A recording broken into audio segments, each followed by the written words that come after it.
தேவனை துதி மனமே, நித்தமும் துதி மனமே, உன் தேவனை துதி மனமே, நித்தமும் துதி மனமே.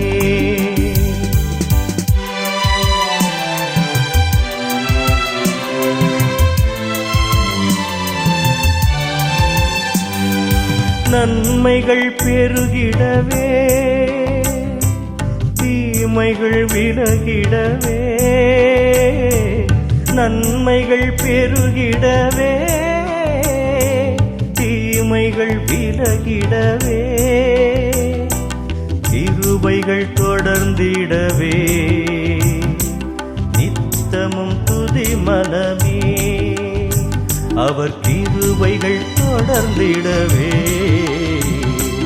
நித்தமும் துதி மனமே, உன் தேவனை துதி மனமே,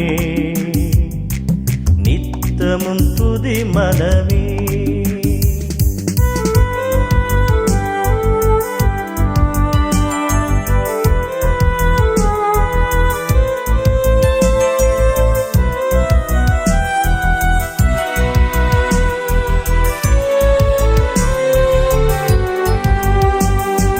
வாதைகள் நீங்கிடவே,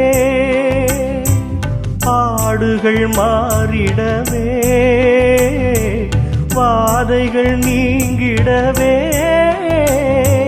பாடுகள் மாறிடவே, கிருபைகள் நிறைந்திடவே, நித்தமும் துதி மனமே, அவர் கிருபைகள் நிறைந்திடவே, நித்தமும் துதி மனமே, உன் தேவனை துதி மனமே, நித்தமும் துதி மனமே.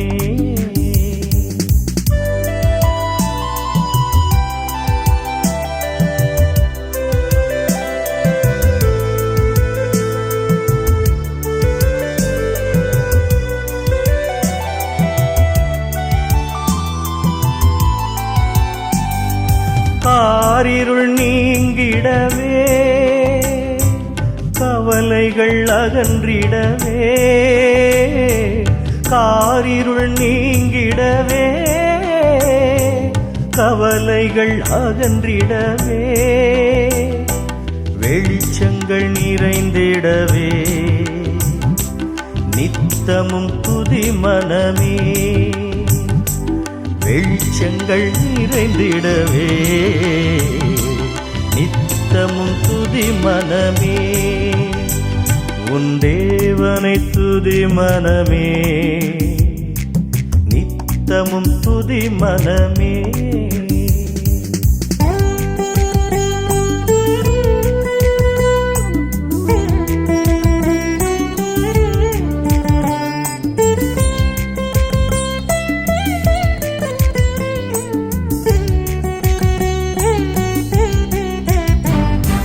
கட்டுகள் அருந்திடவே,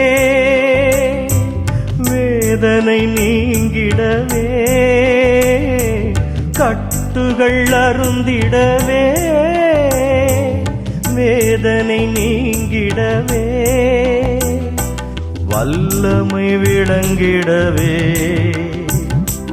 நித்தமும் துதி மனமே, அவர் வல்லமை விளங்கிடவே, நித்தமும் துதி மனமே, உன் தேவனை துதி மனமே, நித்தமும் துதி மனமே, உன் தேவனை துதி மனமே, நித்தமும் துதி மனமே. இயேசு கிறிஸ்துவின் இனிய நாமத்தினாலே உங்களை வாழ்த்துகிறேன். ஜெபதனின் ஜெப நேரத்திற்கு உங்களை அன்பாக அழைக்கிறேன். வேதத்தில் இவ்விதமாய் ஒரு காரியத்தை நிகழ்ச்சியை ஓமானமாய் இயேசு சொன்னதை பார்க்கிறோம்.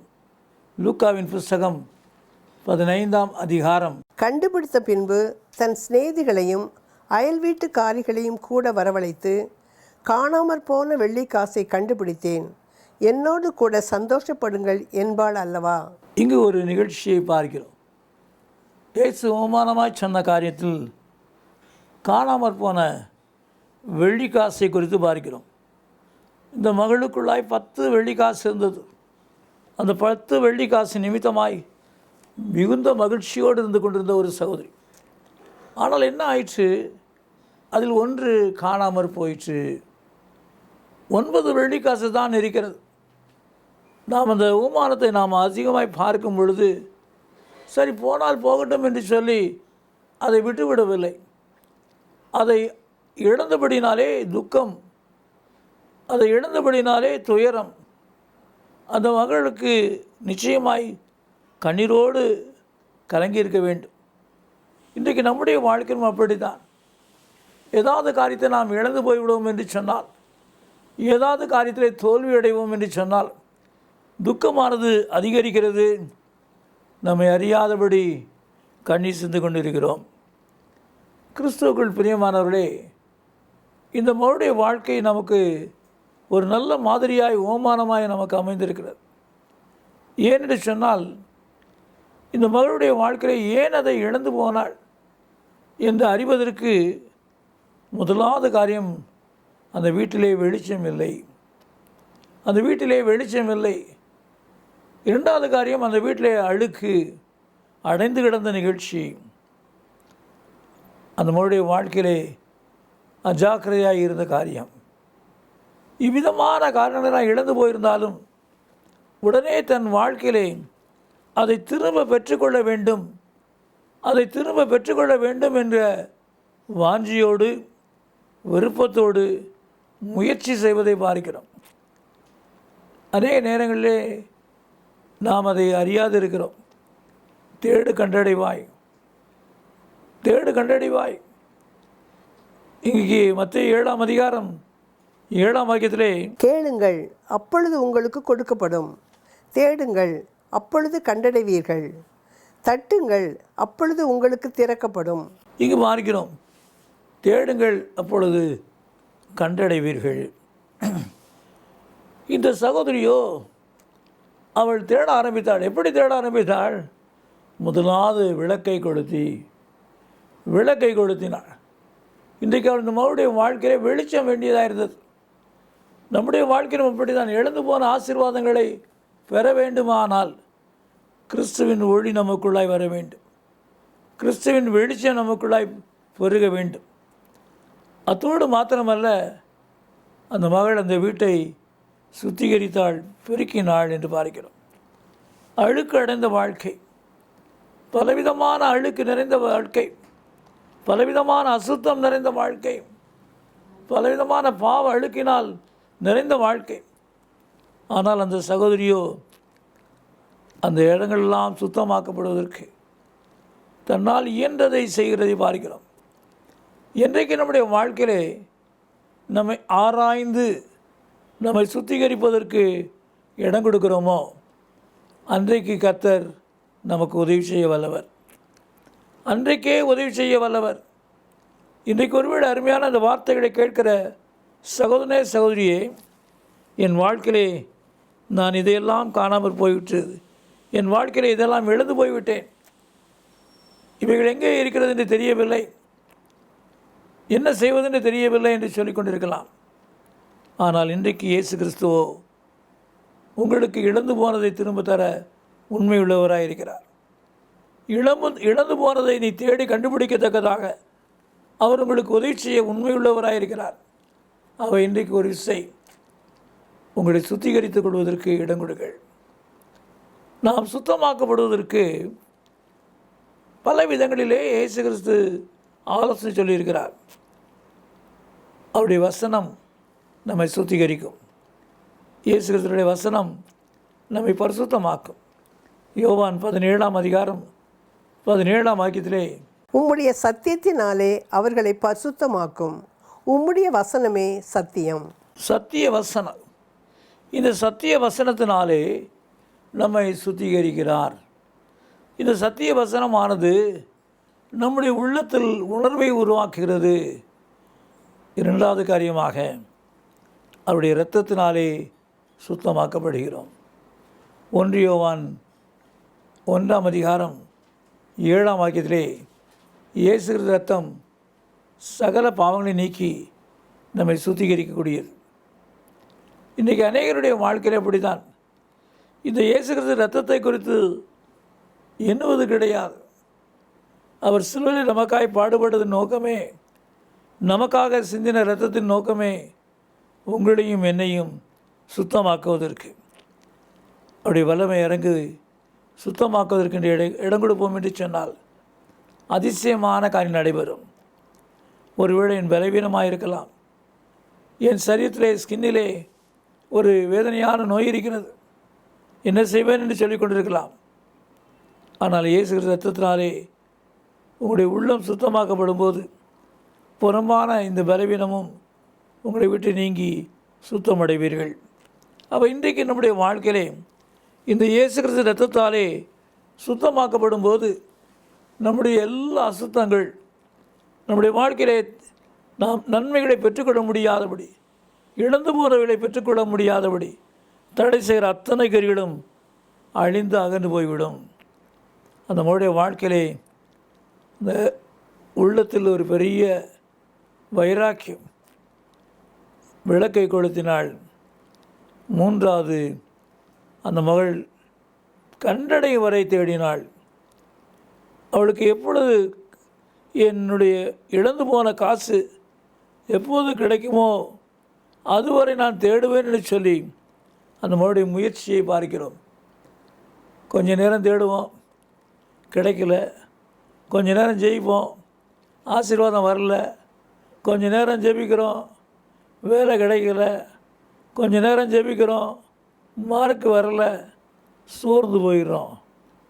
அப்படி அல்ல, அவரை தேடுகிற மக்களாய் மாறுவதோடு அவரால் சுத்திகரிக்கப்படுவதற்கு நம்மை முழுமையாய் ஒப்பு கொடுக்க வேண்டும். அந்த மகள் அதை கண்டுபிடிக்கும் வரை தேடினாள். இன்றைக்கு நாமும் கூட பெற்றுக்கொள்வதற்கு ஏற்றவனமாய் நாம் முயற்சி செய்கிற மக்களாய் மாற வேண்டும்.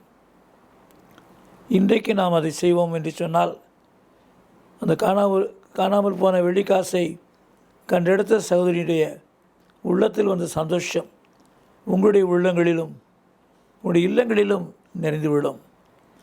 இன்றைக்கு நம்முடைய வாழ்க்கையிலே சந்தோஷமாயிருங்கள் சொன்னவர் சந்தோஷத்தை பெற்றுக்கொள்வதற்குரிய வழிகளையும் ஆலோசனையாய் இங்கே சொல்லியிருப்பதை பார்க்கிறோம். ஆகவே இன்றைக்கு ஒரு இசை அவருடைய சமூகத்தை தேடி நாடி, கர்த்தாவே என் வாழ்க்கையிலே இந்த சந்தோஷத்தை தாரும், இதில் நிறைந்திருக்க நான் விரும்புகிறேன் என்று சொல்லுவோமா? என்னை நேசிக்கிற அன்பு நிறைந்த இயேசு கிறிஸ்துவே, இந்த ஜெப நேரத்திலே உங்களுடைய வல்லமை வெளிப்படட்டும். நான் இதை இழந்து போயிட்டேன், இது காணாமல் போயிற்று என்று கலங்குகிற ஒவ்வொருடைய வாழ்க்கையிலும் அதை திரும்ப பெற்றுக்கொள்ளத்தக்கதாக நீர் வழி செய்யுங்க தாவே. உன்னத தேவ சமாதானம் உண்டாகட்டும், சந்தோஷத்தால் நிறையட்டும், புதுபெற அடையட்டும். இயேசு கிறிஸ்து நாமத்தில் பிதாவே, ஆமென். இந்த நிகழ்ச்சியை பற்றிய உங்கள் கருத்துக்களையும் உங்கள் சாட்சிகளையும் உங்கள் ஜெப விண்ணப்பங்களையும் எங்களோடு கூட பகிர்ந்து கொள்ளுங்கள். கர்த்தருடைய நாமம் மகிமை அடைவதற்கும் எங்களை ஊக்குவிப்பதற்கும் அது ஏதுவாக இருக்கும். எங்கள் ஜெபதுனி மாத இதழ் தமிழ், ஆங்கிலம் மற்றும் சிங்கள மொழிகளில் வெளியிடப்படுகிறது. பெற்று பயனடையுங்கள். சகோதரர் அவர்கள் எழுதிய யார் என்னை விடுதலையாக்குவார், கர்த்தரை தேடுங்கள் என்ற புத்தகங்கள் தமிழ் மற்றும் ஆங்கிலத்திலும் வெளிவந்துள்ளன. மேலும் பாதைக்கு வெளிச்சம், ஜெயம் தரும் ஜெபங்கள் என்ற புத்தகங்களையும் ஜீவ கீதங்கள் என்கிற பாடல் புத்தகத்தையும் பெற்று பயனடையுங்கள். எங்கள் ஊழியங்களுக்காக ஜெபியுங்கள். ஒவ்வொரு மாதமும் 3ஆம் சனிக்கிழமைகளில் தோகமலை அருகே உள்ள இடையப்பட்டியில் விடுதலை ஜெப முகாம் நடைபெறுகிறது. பங்கு பெற்று ஆசீர்வாதம் பெறுங்கள். இதை குறித்து மேலும் அறிந்து கொள்ள எங்களை தொடர்பு கொள்ளுங்கள். எங்களை தொடர்பு கொள்ள வேண்டிய முகவரி: சகோதரர் சி. எபனேசர் பால், எண் 3, 6வது குறுக்கு தெரு, 5வது மெயின் ரோடு, ஸ்ரீனிவாச நகர், புத்தூர், திருச்சி 17, தமிழ்நாடு, இந்தியா. எங்கள் தொலைபேசி எண்கள் 0431 278 0938 மற்றும் 9842365132.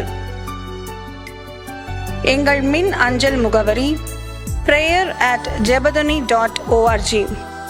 எங்கள் இணையதள முகவரி www.jebadani.org. Our contact address is Brother C. Ebenezer Paul, number 3, 6th Cross Street, 5th Main Road, Srinivasa Nagar, Puttur, Trichy 17, Tamil Nadu, India. Our contact phone numbers are 0431 278 0938 and 98423 65132. Our email ID is prayer@jebadani.org. Our website is www.jebadani.org. கர்த்தர் தாமே உங்களை ஆசீர்வதிப்பாராக.